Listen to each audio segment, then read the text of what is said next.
This is the laying the foundation isotopic pennies. The goal of this exercise is to find the percent abundance of isotopes. I like this exercise better than the Science in Motion coinium because the Science in Motion has 3 canisters. If you are not Science in Motion trained, this is a fantastic activity. Please use this. If you are Science in Motion trained, please look at this as an alternative for you to use within the classroom setting or as a reinforcement of the Science in Motion coinium, which is what I use in my classroom. So the materials that you'll need for this exercise beforehand as a teacher is 140 coins of pennies. So this would be 70 pre-1982 pennies and 70 post-1982 pennies. This is for 28 students that you would divide into 2 groups so that you could have 14 canisters. They have 28 labels for film canisters, so you can create up to 28 cans if you'd like, but this breakdown is more for 14 canisters in total. If you have 15 canisters, obviously just increase your pennies by 80 pre and 80 post. For each group, once they do the activity, will be a balance.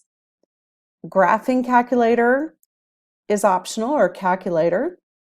Labeled and filled film canister of 10 pennies.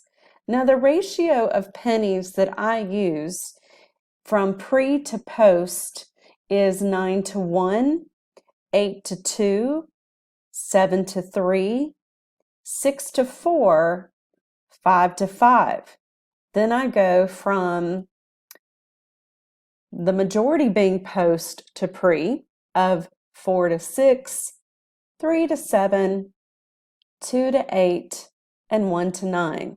I don't really use a ratio of 10 to 0, just for the promise of you don't want the math to be that easy for the students. This gives a wide range, so you can create several sets of those ratios if you'd like, and put a number on the top of the canister so that the students don't realize that they have the same data.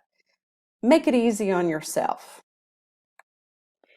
Here in the teacher pages, this activity is outlined by the Next Generation Science Standards and falls in lines with the 3 dimensions of cross-cutting concepts, science and engineering practices, and the disciplinary core ideas. Along with this are additional assessments which are located at the end of this text and with the A+ College Ready materials.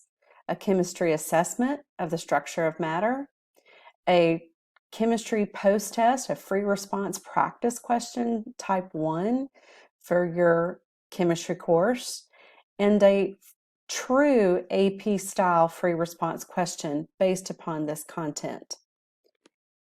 This activity is also a student-centered investigation which fosters problem solving, reasoning, data collection, and discovery, which is in alignment to the Alabama course of study. It is also in alignment with our Common Core state standards of our literacy strand, and as well as our math strand of content of relating and creating equations with 2 or more variables. The connections to AP is the big idea number 1. And if you notice in the breakdown, it shows you the breakdown of what AP1 big idea as it relates to isotopic pennies.